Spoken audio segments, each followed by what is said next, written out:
1절부터 9절까지의 말씀을 제가 읽어드리겠습니다. 온 땅의 언어가 하나요 말이 하나였더라. 이에 그들이 동방으로 옮기다가 시날 평지를 만나 거기 거류하며 서로 말하되 자 벽돌을 만들어 견고히 굽자 하고 이에 벽돌로 돌을 대신하며 역청으로 진흙을 대신하고 또 말하되 자 성읍과 탑을 건설하여 그 탑 꼭대기를 하늘에 닿게 하여 우리 이름을 내고 온 지면에 흩어짐을 면하자 하였더니 여호와께서 사람들이 건설하는 그 성읍과 탑을 보려고 내려오셨더라. 여호와께서 이르시되 이 무리가 한 족속이요 언어도 하나이므로 이같이 시작하였으니 이후로는 그 하고자 하는 일을 막을 수 없으리로다. 자 우리가 내려가서 거기서 그들의 언어를 혼잡하게 하여 그들이 서로 알아듣지 못하게 하자 하시고 여호와께서 거기서 그들을 온 지면에 흩으셨으므로 그들이 그 도시를 건설하기를 그쳐더라. 그러므로 그 이름을 바벨이라 하니 이는 여호와께서 거기서 온 땅의 언어를 혼잡하게 하셨음이니라. 여호와께서 거기서 그들을 온 지면에 흩으셨더라. 아멘. 우리는 도시에 살고 있습니다. 그렇죠? 우리가 살고 있는 곳은 양산입니다. 물론 우리가 다른 지역 사람들한테 우리 양산 살아요 라고 얘기하면 사람들이 거의 다 이 물금 신도시 쪽을 이야기하더라고요. 기분이 조금 나쁩니다. 그러니까 정말 이 지역은 사실은 역사적으로 양산이 아니었던 적이 더 길었죠. 지금 우리가 무슨 소주동 이쪽 그리고 덕계 네 개로 지금 구분이 되기 이전에 여기는 그냥 웅상이라는 지역으로 하나로 불렸다라고 저도 준비하면서 알았습니다. 그랬구나. 여기가 웅상이라는 지역이었구나 하고요. 자, 지리적으로도 보면요, 서쪽 양산 이쪽 지역과는 이 천성산이라는 이 경계로 이어져 있어서 아주 서로 진입도 용이하지가 않습니다. 그래서 우리 지역은 때로는 울산이나 부산과 더 가까운 위치라고 여겨지기도 하는 그런 지역이죠. 어쨌든 확실한 것은 우리들은 이 양산이라는 시에서 또 울산이나 부산이라는 혹은 이런 도시에서 이 영향권 아래에 살고 있다는 것이죠. 물론 어떤 분들은 지금도 농사를 짓고 계시고 있고 또 우리는 시골이다 라고 이렇게 이야기하시는 분들도 계시지만 그렇다고 이 도시의 영향권에서 떨어져서 살 수 없다는 것 우리는 모두 인정하고 있습니다. 도시는 참 좋은 것입니다. 왜냐하면 편리하죠.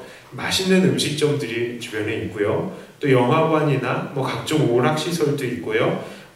마트도 있고요. 시장 보기도 얼마나 편합니까? 또 여러 가지 업종들이 분포가 돼 있어서 우리들이 원하는 것들은 아주 빨리 조달을 할 수 있습니다. 게다가요, 병원 요즘 같은 경우에 얼마나 좋습니까? 병원이 가까이 있으니까 아플 때에 치료받기도 편합니다. 그리고 사람들이 몰려서 살고 있기 때문에 아무래도 어느 정도 안전도 보장할 수 있는 것입니다. 그런데 여러분 그거 아십니까? 이 최초의 도시를 만든 사람, 그러니까 이 편리한 도시를 제일 처음 만든 사람이 바로 최초의 살인자 가인이었다는 사실 말입니다. 가인이 도시의 창시자였어요. 창세기 4장 16절과 17절을 같이 볼까요? 창세기 4장 16절과 17절 말씀입니다. 가인이 여호와 앞을 떠나서 에덴 동쪽 노 땅에 거주하더니 아내와 동침함에 그가 임신하여 에녹을 낳은지라. 가인이 성을 쌓고 그 아들의 이름으로 성을 이름하여 에녹이라 하니라. 자, 가인이 성을 쌓았다라고 합니다. 가인이 성을 쌓았다. 그런데 이 성이라는 단어가 사실 오늘날의 도시라는 뜻으로 번역이 가능한 말이에요.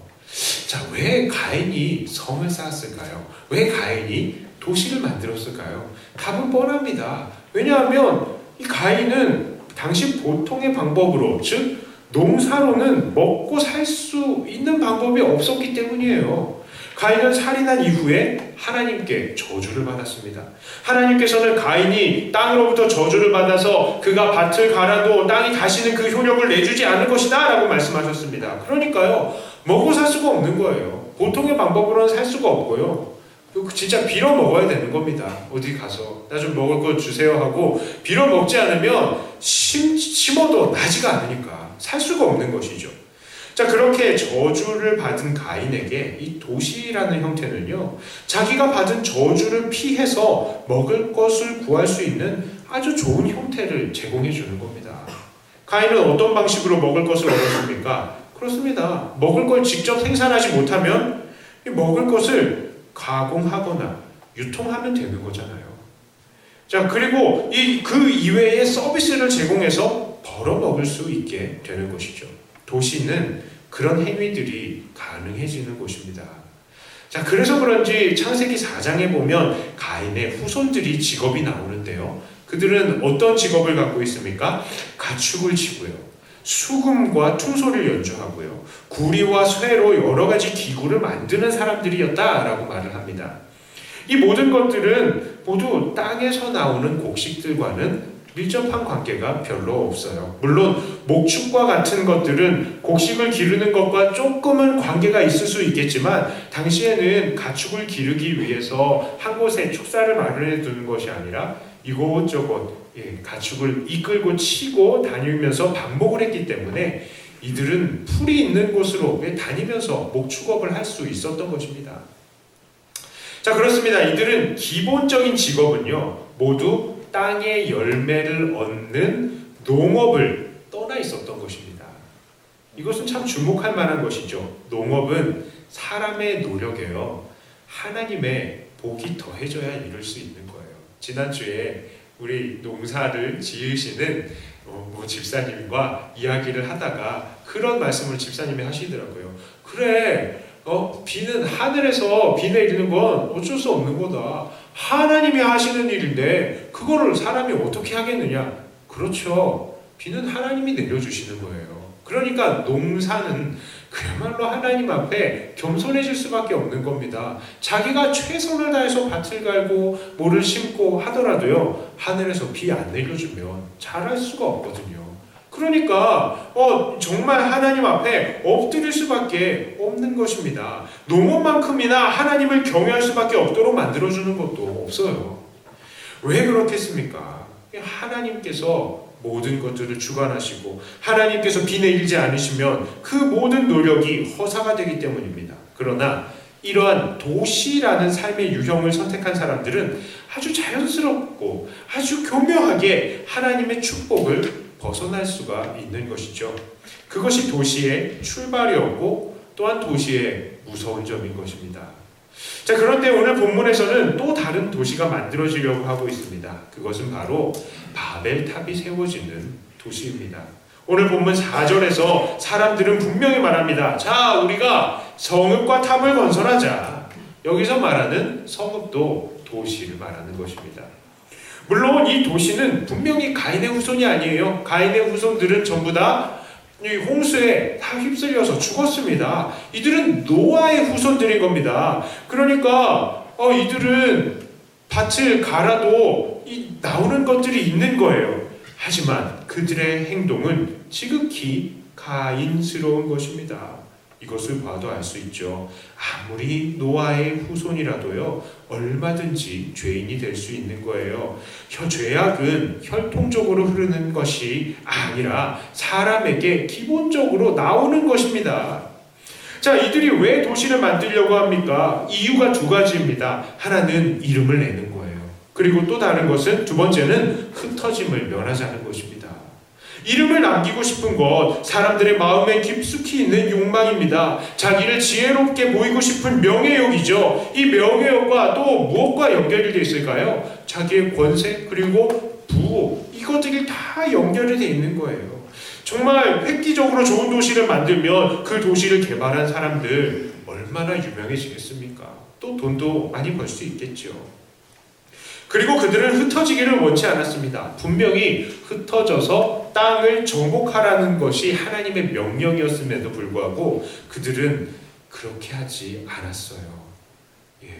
흩어져서 정복하는 것을 원치 않았습니다. 왜요? 힘들잖아요. 농사 짓는 거 힘듭니다. 불편합니다. 때로는 위험하기도 한 것입니다. 그러니까 이들은 땅에서 흩어져서 일하는 고된 삶보다는 도시의 안락함을 추구하고 싶었던 것입니다. 어쨌건 이 두 가지 이유는 그 이름을 내기를 원하고 또 흩어짐을 멸하기 원하는 것, 이 두 가지에서는 어디에서도 하나님을 향한 사랑이나 겸손의 자세, 경외의 자세를 찾아볼 수가 없는 겁니다. 예전에 농사꾼들이 열심히 일하면서 겸손하게 하나님의 은혜를 구하는 그런 자세랑은 거리가 멀다는 것이죠. 자, 그러니 하나님께서는 이들을 괘씸하게 여길 수밖에 없었던 겁니다. 하늘 높은 줄 모르고 탑을 쌓아 올려서 자기의 이름을 내고 또 대놓고 흩어짐을 면하겠다라는 그들의 반역을 하나님께서는 기뻐하실 리가 없는 것이죠. 그래서 하나님께서는 그들의 언어를 혼잡하게 하시고 그들을 흩어버리셨습니다. 자, 오늘 이 본문을 통해서 우리는 어떠한 교훈을 받을 수 있을까요? 첫 번째로 우리는 도시의 생활 속에서 하나님을 경외해야 한다는 것입니다. 자, 왜 그렇습니까? 도시는 태생적으로 하나님을 반역하기 쉬운 장소이기 때문입니다. 물론 이 말은 우리가 시골에서 살면서 농사를 지으면서 하나님을 자동적으로 그렇게 이 농사를 지으면 자동적으로 하나님을 경외하게 된다, 그런 말은 아니에요. 이 말은 태생적으로 도시라는 것은 하나님과 멀어질 가능성이 높은 장소이니까 그만큼 조심해야 한다는 것입니다. 오늘날 우리의 삶을 보면요, 정말 도시를 만들고 탑을 쌓아 올리던 당시의 사람들과 너무나 비슷한 현상들이 벌어지고 있습니다. 사람들이요, 저마다 자신들의 명예를 위해서, 자신들의 안전과 즐거움을 위해서 몸부림을 치고 있죠. 마치 당시 사람들이 자기 이름을 내고 흩어짐을 멸하자라고 했던 것처럼 말이에요. 그래서 열심히 공부하고 열심히 일하고 경쟁하는 것입니다. 그런데요, 특별히 이런 사람들에게 도시의 생활이란 정말 하나님을 경외하지 않고 또한 죄를 지을 수 있는 가능성을 다분히 많이 제공하고 있는 것이 사실입니다. 도시는 우리에게 물건을 팔기 위해서 엄청나게 노력을 해요. 사실 도시를 이루기 위해서 가장 필요한 것은 돈의 흐름입니다. 상업. 그러다 보니까 엄청나게 물건을 팔려고 그러죠. 이것이 있어야 우리가 편해질 것 같고, 이것이 있어야 남들에게 있어서 창피해 보이지 않을 것 같고, 이걸 먹어야 만족할 것 같게 우리를 설득하는 겁니다. 이거 없으면 너 큰일 나. 어머, 이건 사야 돼. 이런 감정이 우리에게 들도록 만드는 것입니다. 자, 그리고요, 그 설득은 도를 넘어서 유혹의 단계가 되고요, 더 넘어서 우상화의 단계가 되는 것입니다. 그러니까 어떤 물건이 없으면 우리는 죽을 것 같은 그런 느낌을 받게 만드는 겁니다. 또한 우리는 도시에서 살다 보면 이런 유혹을 받는 입장에서 또 완전히 정반대로 때로는 유혹을 해야 하는 입장도 또 처하기도 합니다. 그러니까 우리가 다른 사람들에게 물건이나 서비스를 팔아야 할 때요, 그럴 때도 있잖아요. 더 많은 사람들을 설득하기 위해서 유혹을 해야 돼요. 그래야 돈을 벌 수 있고, 또 물건을 싸게 떼어와가지고 비싸게 팔기도 하는, 와, 정말 이거는 사기라고도 느낄 정도의 이윤을 남기는 그런 과정을 거쳐야 할 때도 있는 것입니다. 이런 도시의 삶의 문제가 무엇입니까? 이런 도시의 시스템은요, 정말로 하나님 경외하기를 어렵게 만드는 거예요. 사람들은 저마다 자기가 제공하는 물건이나 서비스를 하나님의 위치까지 올려놓고 그래야만 그만큼 많은 이득을 보게 되는 겁니다.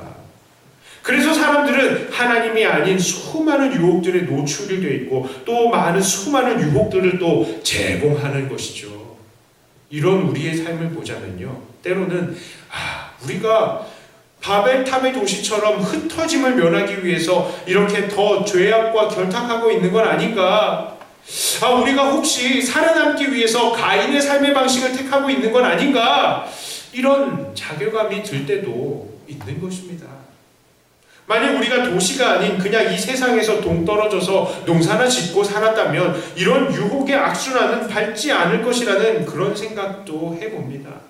자, 그렇다면요, 우리는 이 도시 생활을 그냥 떠나서 살아야 합니까? 또 그것은 아닙니다. 그것은 조금 이따가 또 이야기를 해볼 거예요.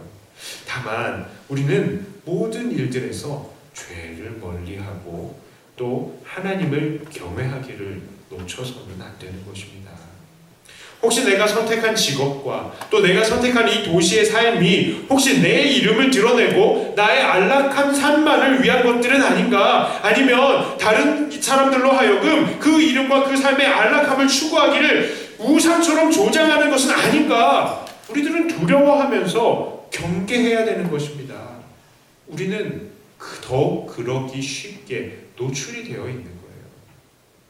그러므로 우리는 이 도시의 태생이 죄악을 저지르기 쉬운 것이라는 것을 깨닫고 그 안에서도 하나님 경외하기를 놓치지 않아야 합니다.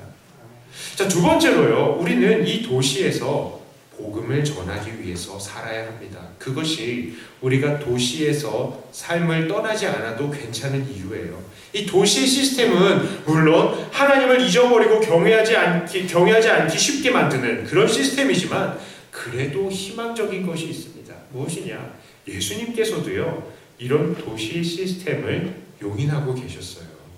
예수님 당시에도 많은 사람들이 경건한 삶을 추구했습니다. 그래서 어떤 사람들은 도시에 떨어져서요, 광야에서 살면서 그곳에서 자기들만의 공동체를 가지면서 살았어요. 그냥 앉아가지고 성경 쓰면서 우리 얘기하면 성경 사본하는 거예요. 쓰기 성경 맨날 그거나 쓰면서 그렇게 살아가는 겁니다. 거기서 수도원과 같은 삶을 사는 거예요. 경건한 삶 같죠? 그런데 예수님께서 그렇게 사시지 않으셨어요. 예수님께서는 그렇게 하시지 않으셨습니다. 예수님께서는요, 사람들에게 이런 또 도시에서 살지 말라 하시지도 않으셨습니다. 오히려 예수님께서는요, 도시에서 사셨어요. 그리고 도시를 다니시면서 복음을 전하셨습니다. 또한 요한계시록을 봐도요, 하나님께서 하나님의 택함 받은 교회요, 하나님의 나라를 이해시키기 위해서 무엇을 비유했느냐? 이 교회에 대해서 비유를 하는데 이 교회가 바로 하늘에서 내려오는 새 예루살렘 도시잖아요. 이 천국을, 교회를 이해시키기 위해서 도시를 이야기하는 겁니다. 그렇습니다. 우리도 이제 이 도시를 도망칠 필요는 없어요. 왜냐? 이 도시는 죄악으로 물들어 있지만 죄악이 가득하다는 것은 그만큼 복음이 필요하다는 말이고, 또한 복음이 필요하다는 말은 그것이 곧 우리의 활동 무대라는 말입니다. 우리도 예수님께서 그러하셨듯이, 그리고 성령을 받은 사도들이 그러하였듯이 이 도시에서 복음을 전해야 하는 것입니다.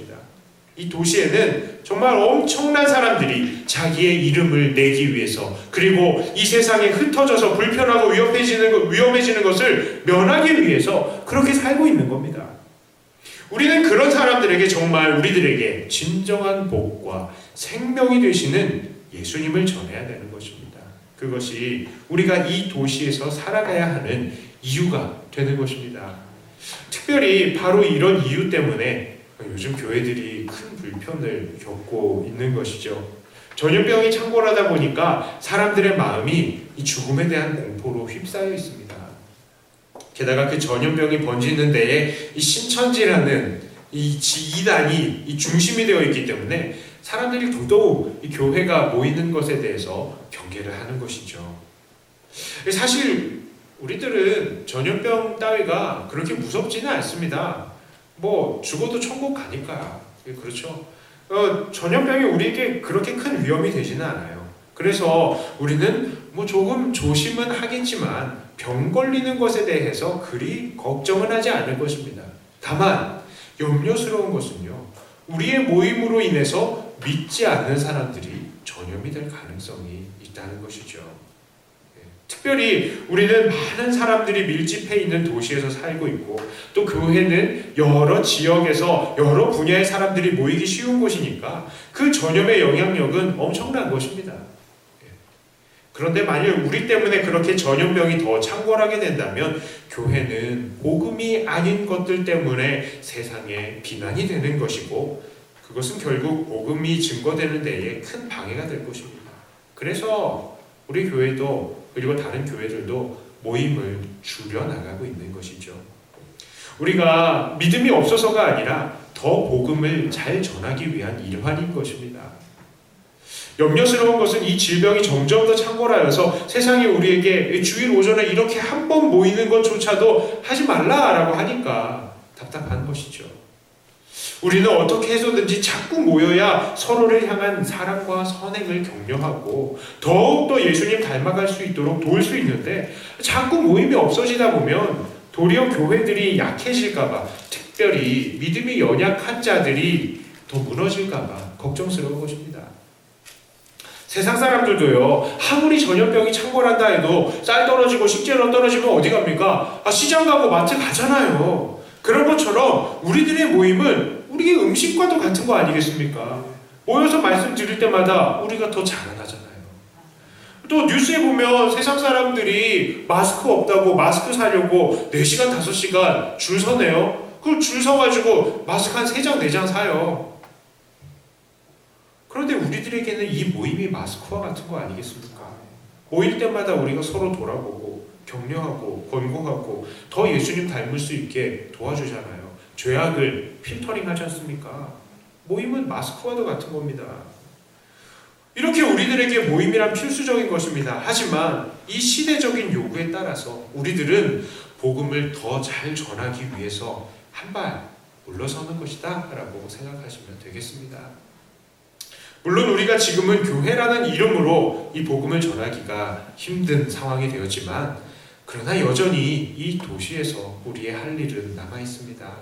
요즘 자영업자들 너무 힘들다 보니까 건물주들은 임대료를 안 받는 건물주들도 있어요. 여러분들 건물 가지고 계신 분들 그렇게 하시길 바랍니다. 앞으로 건물을 가지시는 분들도 그렇게 하시기를 바랍니다.